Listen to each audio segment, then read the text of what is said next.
Good evening, good evening, good evening, and welcome to High Praise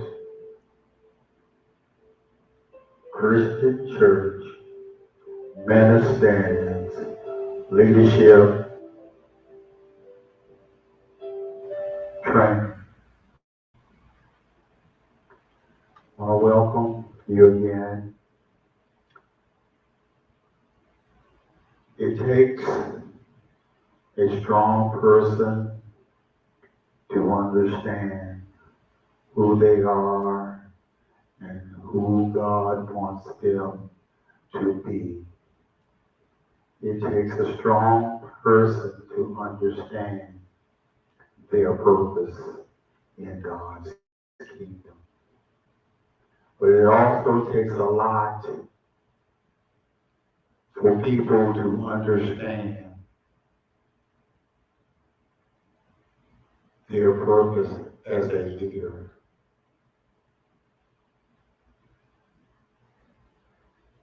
In the past couple of weeks, we have went over some characteristics of a servant leader.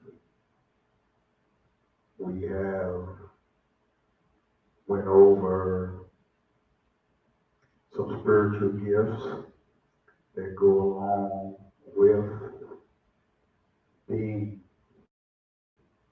that type of leader. And this being really week 5. So basically, what I'm going to talk about this week is how to serve in a team ministry. And that's exactly what it means. Team is spelled T-E-A-M. There's no I in it.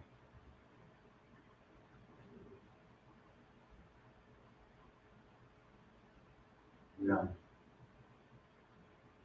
But I want to read a verse from Mark chapter 6, verse 7. Calling the 12 to him, he sent them out 2 by 2 and gave them authority over evil spirits. As a leader, you have to understand when you're in the team concept of leadership. Leadership is not a solo adventure. As a leader, you must understand you're not in this by yourself. You don't have to do everything alone. That's why you try to empower people to help you.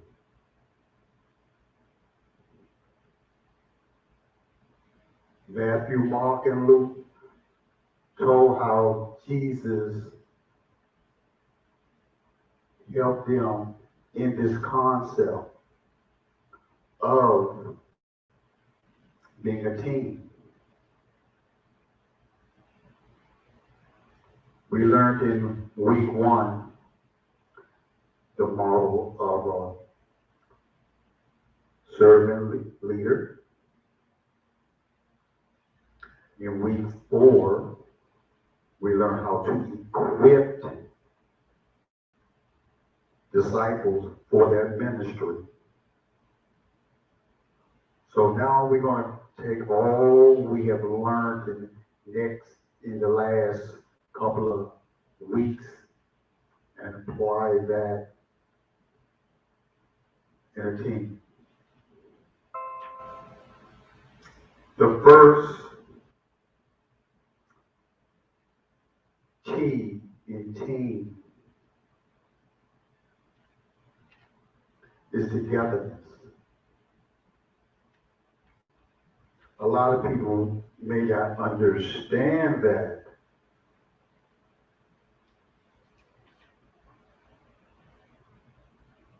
lot of people may say, well, the word team, why not the T be a team? Why not the T stand for team? Yes, you could say that, but togetherness. You have to have all the people that work with you on the same sheet of music. You have to have them to see your vision, understand how you want it done. And you have to take that concept which God gives you and empower them. It's an empowerment.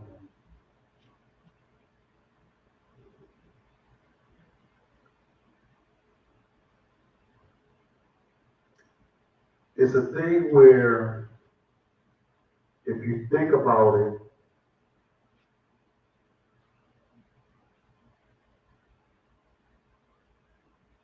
your goal really is inclusion, and once again, that word togetherness. And that's really what you need to make a good team, is that togetherness. I'm a big football fan, so I'm going to use a football as a scenario. When one team goes out there on the field to play, they go together as a team for one common goal. And that goal is to score a touchdown.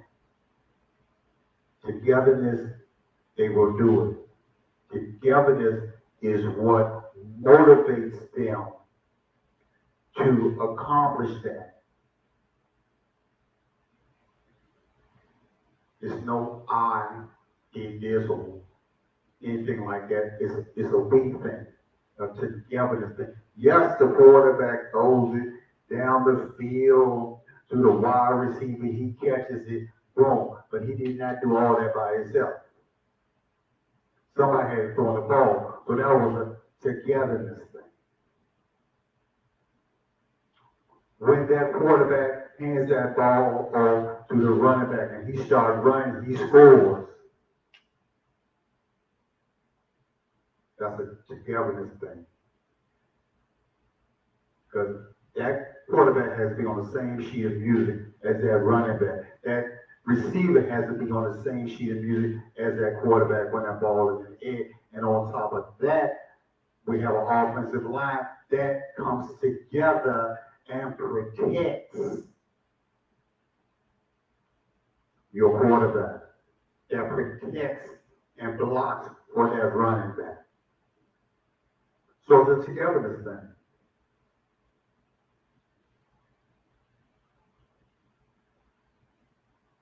You've heard the E, you've heard me say this a lot. And to me, it's one of the most important things in a team leadership, any kind of leadership, to be honest, is empowerment. Giving your team as I say, the leeway to accomplish the goals.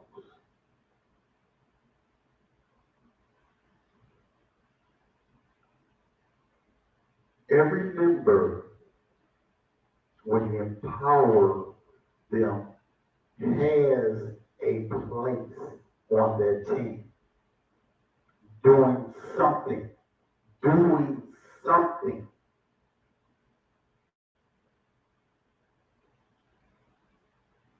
Like I said, I'm a big football fan. Use football again. You empower the running back to run. You empower the receivers to catch the ball. You empower that quarterback to make the right decisions to win the game. And to me, especially in playing football, one of the most important things is your offensive line, the blockers. Because if they're not together, the whole team, the whole, as we say, the offense is not going to be on the same key of music. The guard got to block, the tackle got to block, even down to the tight end, which is a receiver that blocks. When they are on the right sheet of music, and they know exactly, because see, the coach is going to empower that offensive line to do what it has to do. And it expects the quarterback to make the right decision, who to throw it to, the running back to hold on to the ball and do what he has to do. He puts it all together. So each person has a role. Each person has a position and a place on a team. And that leader has to know exactly what everybody's doing. So the second letter in team would be empowerment. The T is togetherness. The E is empowerment. Because you have to empower your teammates to do the right thing. You have to empower them to want to block. You have to empower them to want to win the game and let you lead them.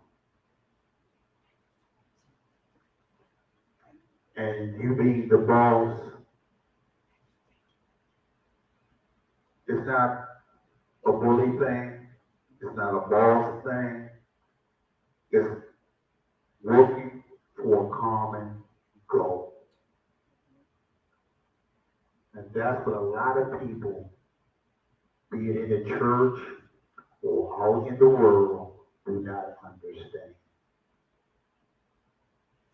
They understand things that want to make them look good and feel good.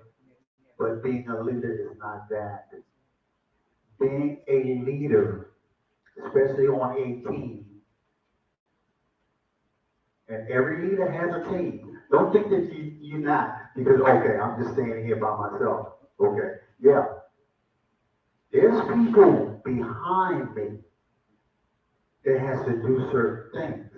But you have to have enough trust in them to get that job done. That's another version, empowerment. You have to empower.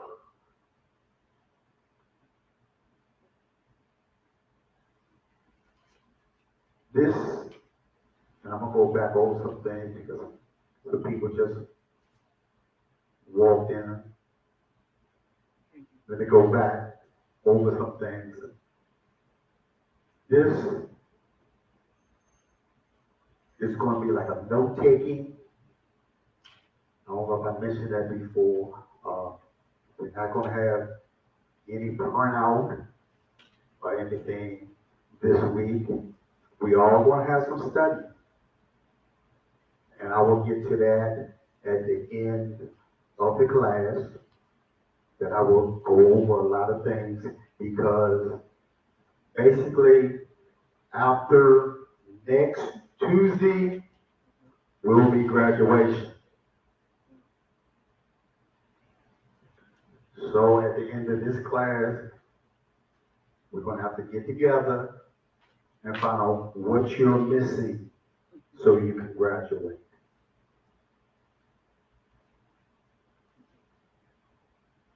We're talking about team ministry right now and what each letter stands for. Like I said, the T and T means togetherness. Everybody on the same sheet of music, working for a common goal. E is empowerment. And I'm stickler for that word. I love that word, empowerment. Because I love teaching somebody else so they can go on and they can teach. And that's first step, because after this is disciple class, after this, and you will learn more about going out teaching, because that's next. Because that's what Christ wanted us to do. He made disciples out of his 12, so they could go out in twos and make disciples out of other people. And that's what it all is about. Because those two, if you really take a good look and analyze it, those two were leaders. They were not common people, they were leaders. So this concept of being a servant leader is very important. It is the foundation and basis of any Christian leader.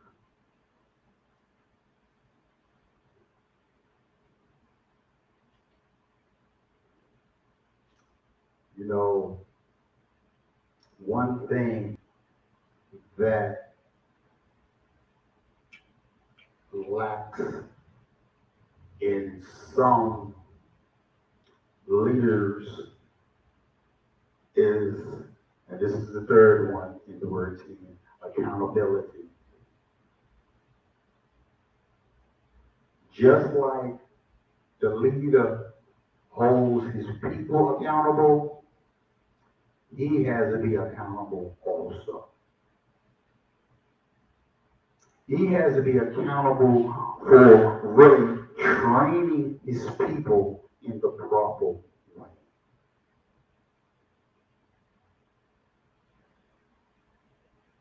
I always encourage leaders to be good readers. Always give leadership, there are leadership Bibles out here, there are leadership seminars to take just like this one. Go to those classes, learn, because things do change. The same way I'm up here teaching this and this style here. This is not the style that I was taught. I was taught very strenuously. It was hard. I'm breaking it down so people not only can understand and not pressure. See, once you pressure, I don't know, well, I'm going to use myself as an example. If you pressure me to learn something, I'm not going to do it. I'm not. I'm going to drift off somewhere. Oh, you got to do this, you got to do this. Yeah, okay. No, I'm going to do that. That's just me. And I know it's a lot of other people out there like that too. But if you break it down, simple English, nothing hard, you'll learn it faster. You'll understand it faster than anything. It's to give you 50 million chapters to read 500 questions at the end of the day. Yeah, it may be a lot of, writing and homework and this and that and so forth. But think about it. Person, when I had to take this class, each and every week we had 4 memory verses that we had to memorize stand up in the beginning of the class and cite all four of them with no hesitation. And if you messed up a word or changed a word, you failed. That's how hard the teacher was.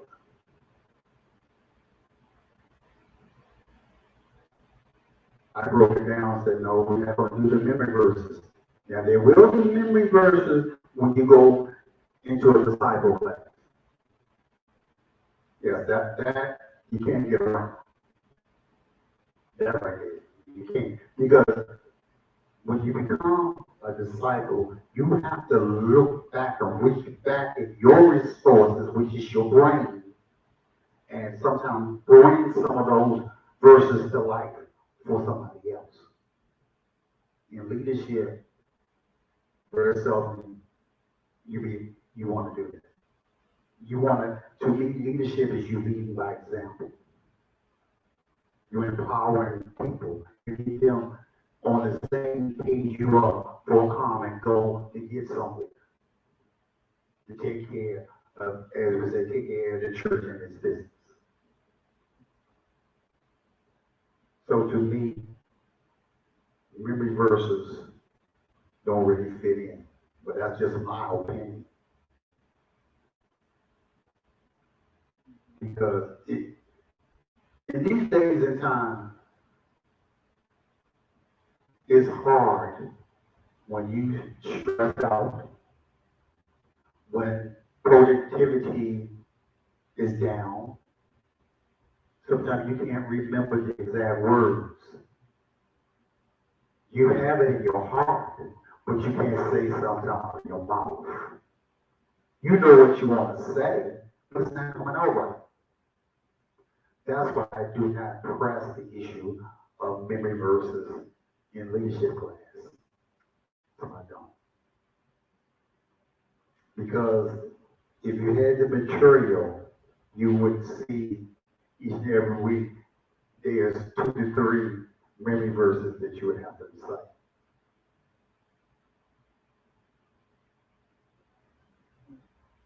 But I don't really. Now, like I say, cyber class, yes, you would definitely have memory verses. Because when you go out and disciple to people, you want to have to pull those memory verses out, sit down, and you tell them. So it will be 100% different than this class.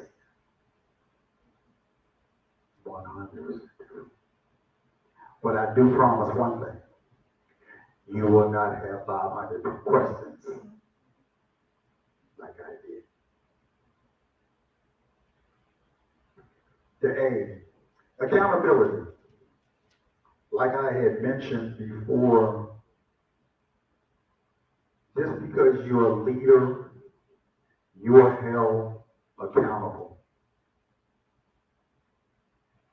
Sometimes you are held more accountable for certain situations than your team members, because really your team members represent you and your training. Because I tell anybody that's a leader, train your people. Train your people the way you want them trained. It may sound kind of weird,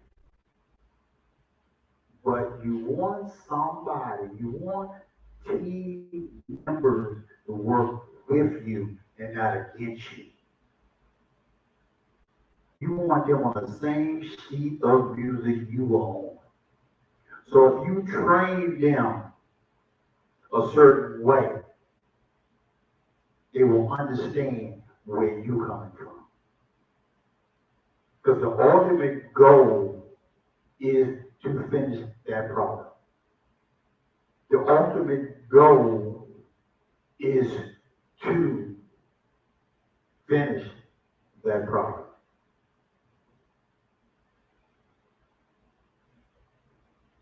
But sometimes, if you don't train a person the right way, and they just use, well, I wasn't trained to do it, that way. So, boom, a mistake can happen. Last week, a question came to me, and one of the students said to me, if the leader leaves, anybody can become a leader. No. If that leader did not choose somebody to lead you, then there is no leader. There is none. They are just orders that leader has given to each one of y'all to do. Nobody takes control. If something goes wrong, y'all figure it out as a team. I tell everybody, because sometimes me as a program manager for mentally challenged young men, my staff runs into problems. And sometimes they will call me 3, 4 o'clock in the morning, asking me questions. And my first question after they finished, I said, what did you do? How did you handle it? I don't know how to handle it. Okay, you're there. I'm not. So I have to look through your eyes. Okay. Say 2 residents are armed and you're ready to fight, but you're just going to do step back and watch them do that. What did you do? See, this is when your training comes in. And once you train your staff on what you got to do, I'm just using this as a scenario because this has really happened. I've been a program manager for almost 27 years now. I've seen it all. And the main thing that happens is staff don't know what to do. That's why I say to any leader, train your team. So when, say, I walk out that door, and I leave my staff there or my team there, they know exactly what has to be done and what time it's got to be finished. So I can go. Yeah, yes, if something arises, somebody got hurt or something like that, yes, I better get that call. That leader better get that call. And then, myself, I would ask them point blank, okay, if somebody got hurt, how bad is it? Did you call the police? Did you call the ambulance? Did you take them to the hospital? No, we wait for you. Never wait for me in an incident like that. If somebody is seriously hurt, do not wait to make that phone call. You call 911. Do not wait for your leader. And see, that goes along with training. That's why you have to train your staff, train your team on different scenarios. So they will know exactly what to do. If you want to leave somebody in charge when you're gone, that's up to you. But technically, when it's all said and done, they're going to come to you. Accountability. I'm saying this because of that word, accountability. You are responsible as the leader to keep things safe, keep things in order, and keep things together, so to speak.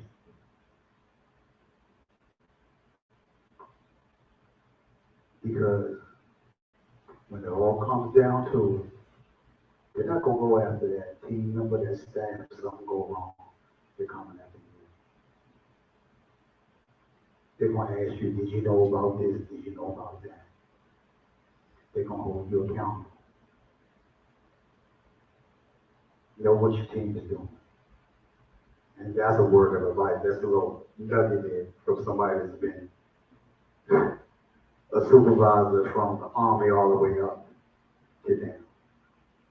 So if you really sick, if you really count the years that I was a sergeant in the Army all the way up to now, I've been a supervisor for 30 years.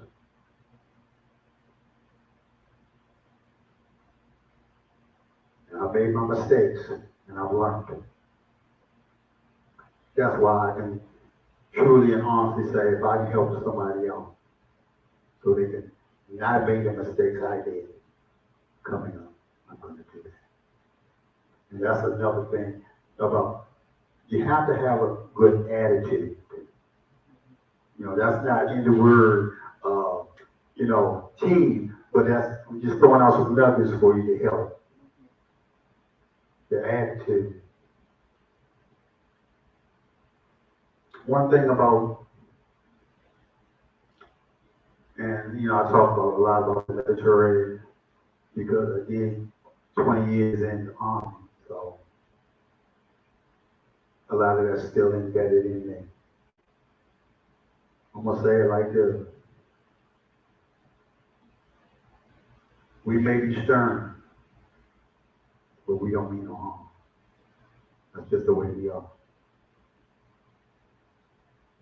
We believe in making things happen. We believe in doing the right thing and keeping things in order.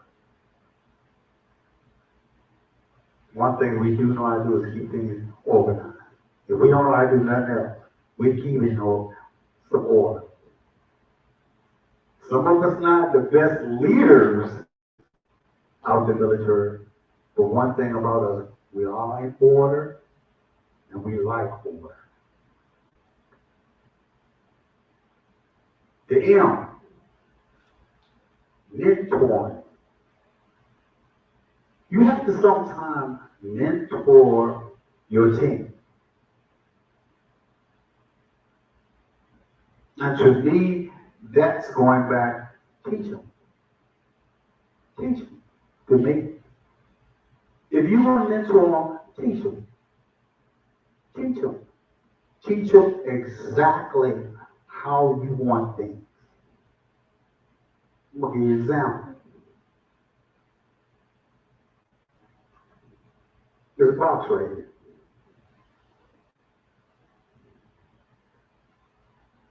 One leader might want it right there, right? Okay. I'm taking over, I'm the new leader of Blase, this, that. I said, no, I like it right there. I want it right there.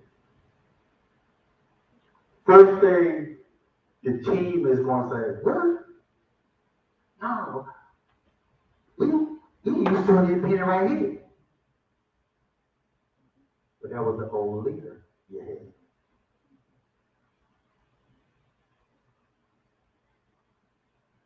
It's not a debate.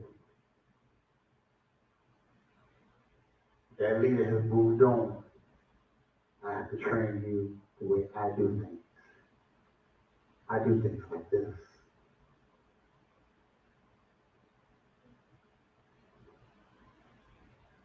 So you go back, like I said, training. You're going to have a lot of resistance at times, especially when you're trying to mentor, because some people, when you first go to an organization, be it a church, be it a job, anything like that, I've been here for 25 years. We did it this way. Okay, that was under the old management. Okay. And you as leaders, you're gonna run across that. That's why we're saying about mentoring, because you have to almost reprogram them as the new leader. And I hate to say it like that, but sometimes it has to be like that. But I'm here to tell you, if you do it the way our Savior did it, you won't have to do nothing but look back and say, okay. Because if they're taught how to be servant leaders. They already know. So when you step into that situation, they already have handled it because they already were taught. All you have to do basically is monitor. Tell them the game plan. That's it. This is what we're doing today. This is what has to be done. Boom. If they had classes just like y'all in right now, they would know that. And you as a leader can step back. Always be trying to be a leader that you step back. You can step back. You don't want nobody, if you do this, you do this. No, you don't want that. That's a dictatorship. And you as a servant leader, you're not a dictator. Know your people. Know what they're capable of doing. Know what they can't do. Don't put a task on somebody if you feel that they can't complete that task. Mentoring, to me, you have to go monitoring and teaching. Because that's mainly what you're going to be doing. And like I said, if they already been trained on being a servant leader, you won't have to do anything. But you don't on the same task that you're on.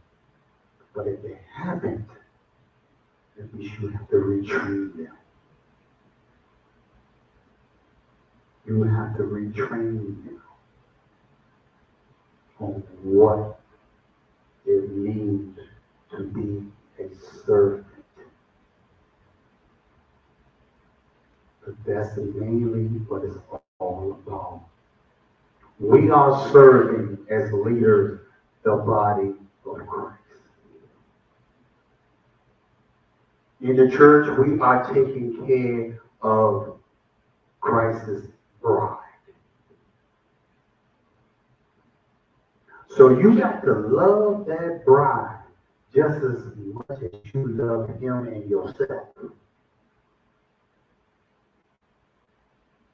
And that's something that a lot of leaders don't do.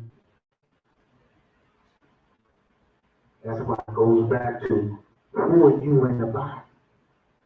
You got to know what's in you first. And if God has called you out to be a leader, he already saw this in you. And what you have to do, if you don't have anybody to train you, find somebody. Like I said before, find classes like this. Let them bring out what Christ has already, what God has already put in you.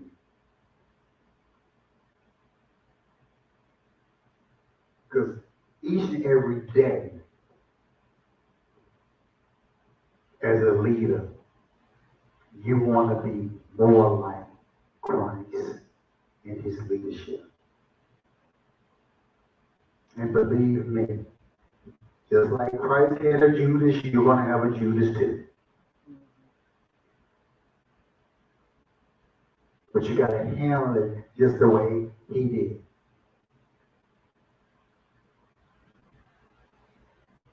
You see, he didn't get mad. He didn't get upset. He just said, okay, I knew he was coming anyway. And see, that's what a lot of leaders take for granted. Over the years, I've always found that a lot of leaders want to be friends with your team. There's nothing wrong with it, but you got to draw the line somewhere. Don't get too close. As a leader, don't get too close. A lot of times, and when I first started in the mental health field, I started out as a DSP. That's the direct support person. And I worked myself up to be a supervisor and house manager. program manager, then, assistant director. And some of the people that came in when I was a DSP, when I became supervisor, they thought the level was going to stay the same. No. Yes, you know all about me, we hung out, we did this, we did that, but I can't do that with you. Because what will happen, they think because we that close, we this, we that, they can do whatever they want to do. That they're not going to write my boy. That's my boy, he ain't going to write me up. So the higher, as you go up, you're going to have to leave people behind. And I hate to say it like that. Because you have to keep that level of respect.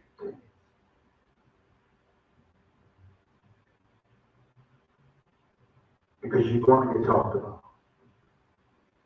You're going to get criticized. Especially if you came up the same time that person came up and they think, why did you get it and not me? You might have a problem there. So, for each level that comes your way, there's going to be different challenges each and every time. But my word to anybody that goes through changes like that, pray about it. Many a night, I prayed about it. What decision to make. It may not come when you want it, but when it comes, it's going to be right on time. But you got to pray about it. And if you think about last week's lesson, the P and equip is pray for them. But while you praying for them, you pray for yourself that you make the right decisions. And as a leader, the decisions that you make, a lot of people are not going to like them. So you can't wear your feelings on your sleeve. You can't let the criticism get to you, because you're going to be criticized. You're going to be not liked.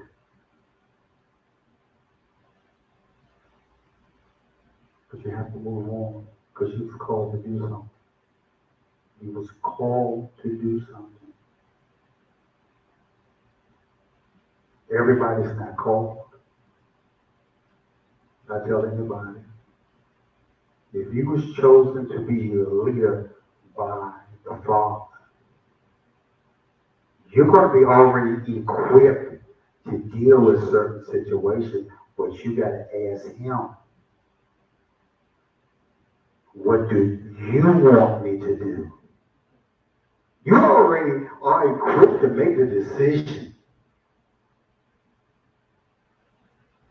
But you have to ask, what do you want me to do, Father? What is it that you need me to do? How do you want me to handle this situation?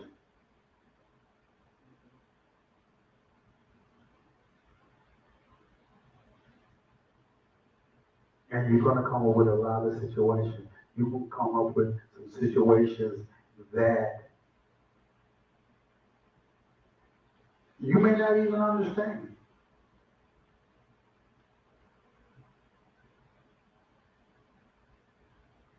You will say to yourself sometimes, well, how did that happen? And I tell anybody, when you get a moment like that, and you scratch it, how did that happen? That's when you start praying.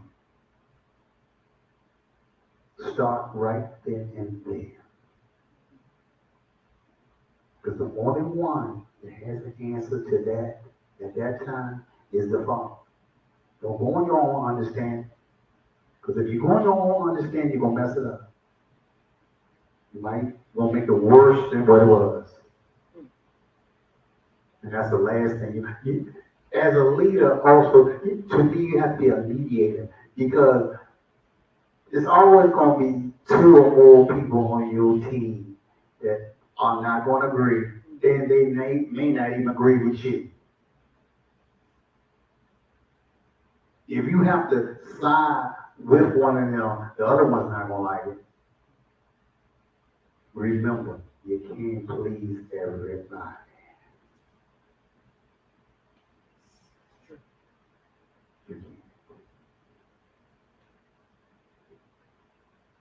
Two people, well, really one person that you really have to worry about pleasing, and that's God. You got to please Him. Because if you please Him, you're going to get pleased because He's going to reward you. May not be today, may not be tomorrow, maybe a couple years from now. But he will not forget. He doesn't forget. Not that He already knows what you're going to do. But He wants to see if you change. Because see, He gives us a choice. Of all the creatures that the Father created, we the only ones that have a choice.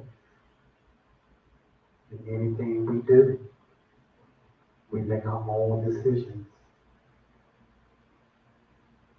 If you, me and my wife and my grandkids were looking at the Animal Channel about a week or so ago, and we saw how the animals really, really behave. And I mean, we saw this old lion, and he was roaring, he was knocking people around, flexing them little muscles. Then all of a sudden, four other lions came, and they jumped him and showed him, no, you old. You old. We young. And see, as leaders, we have to understand that sometimes we have to step aside. We have to step aside. One of the things that amazed me, because I used to love reading about old history. And it would amaze me how people get some of these positions and they want to die in that position instead of training somebody to take their place. And then when they die off, there'll be somebody else got to come in and figure out what that person was doing to bring it back up.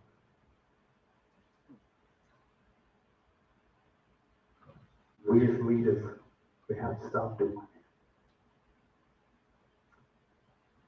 My motto is I always like to train somebody always to take my place. Train them so I can move on. Because you get bored sometimes doing something. You want to teach other people.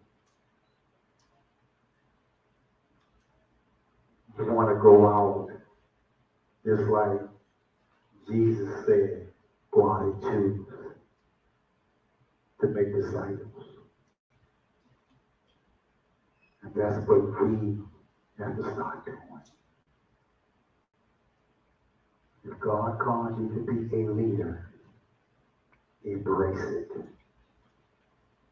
If God grabs you and says, hey, this is what I want you to do. Don't do like me and Jonah want to run from it. Do it. Don't run from it. Embrace it.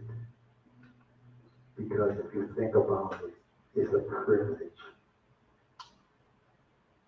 when God gives you an assignment, it makes you the leader over that task. Love every minute of it. Enjoy it. Because that means He's showing you favor. That you did something that pleased Him so much. With something little, He decided to give you something larger. That's what He wants to do for everybody. Because see, we all were born to be leaders. Each and every one of us.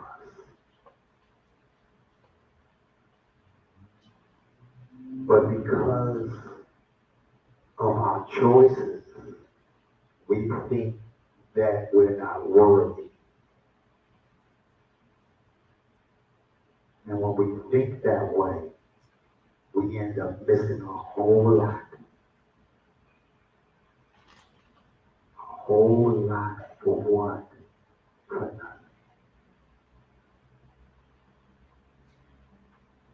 So, to recap, the word team in team ministry, the team means togetherness. Let everybody be on the same accord, doing the same things. The E is empowerment. As a leader, you want to empower your team. You want to empower the people around you. The A is accountability.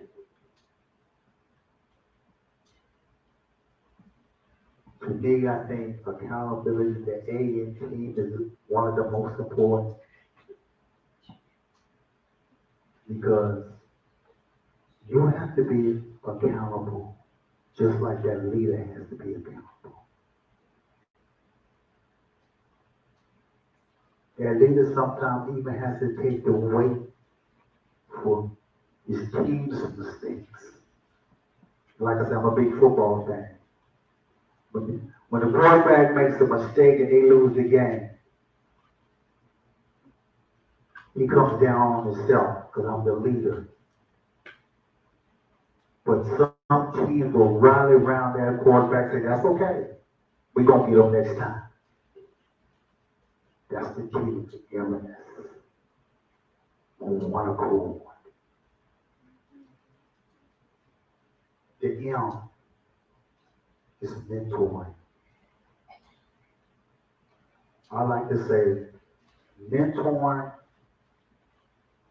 to me is another form of training. Make sure your team is trained for you. Because if you are a new leader and you step into an old leader's position, there's going to be a lot of, as they say these days, a lot of pushback. Because the first thing going to come out of one of your team's mouth is, well, we've been doing this like this for 25 years.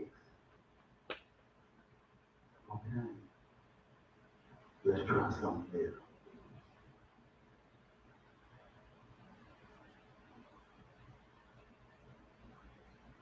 Being a servant leader, always be able to listen. Be a good listener.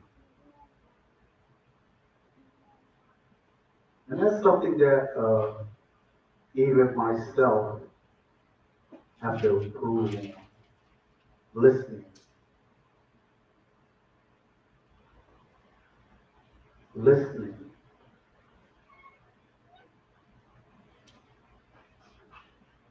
My wife always tells me, be slow to speak.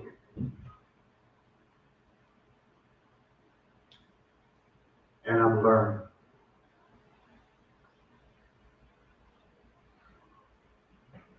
Be slow to speak. Understand what's being said to you.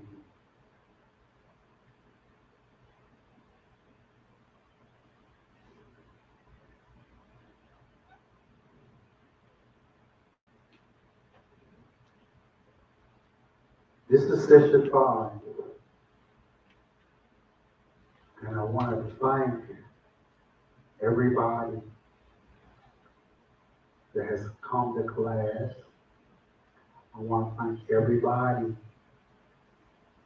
that has turned in their tests so far. We have some good grades. Y'all did better than what some of y'all thought. Y'all did real good, real good. You know, I mean, y'all really are absorbing this. The only thing I can say tonight is keep up the good work, because the best is yet to come.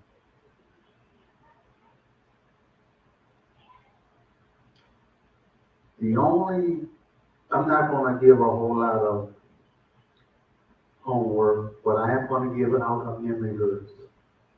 Usually I give y'all a packet of, days to do. No, I'm not going to do that. I want everyone to memorize for next week. Mark chapter 6, verse 7. Calling the 12 to him, he sent them out 2 by 2 and gave them the authority over evil spirits. Memorize that.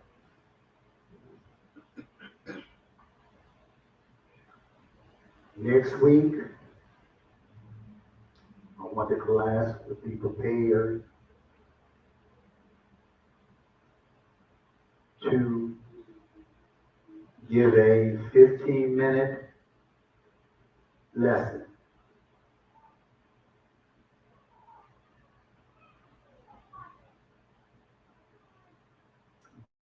That will be, and I'm looking nice, that will be your final exam.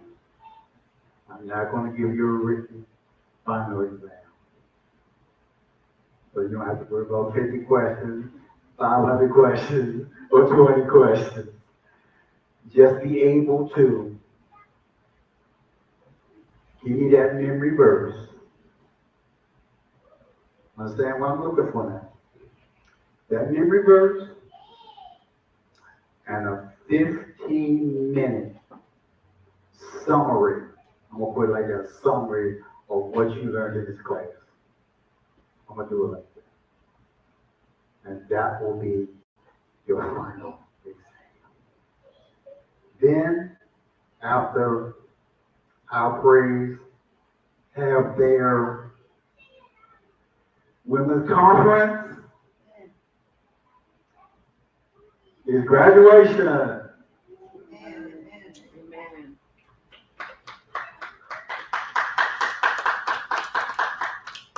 I want to say this. I'm very proud that everybody has come to this class. It's taken time to really want to learn how to be a servant for our Lord and Savior. I want to thank the host of this house.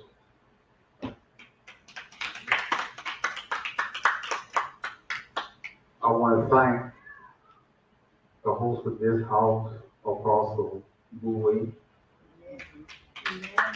I want to thank the overseers, people, for giving me the opportunity to teach this class. And in closing, I hope to see everybody here for the next class that will be probably starting in September, the disciple class. It's going to teach you what you need to know and how to be disciple to our Lord and Savior. It's going to teach you how to walk the walk and talk the talk. So until then, I want to once again Thank every last one. Have a good day.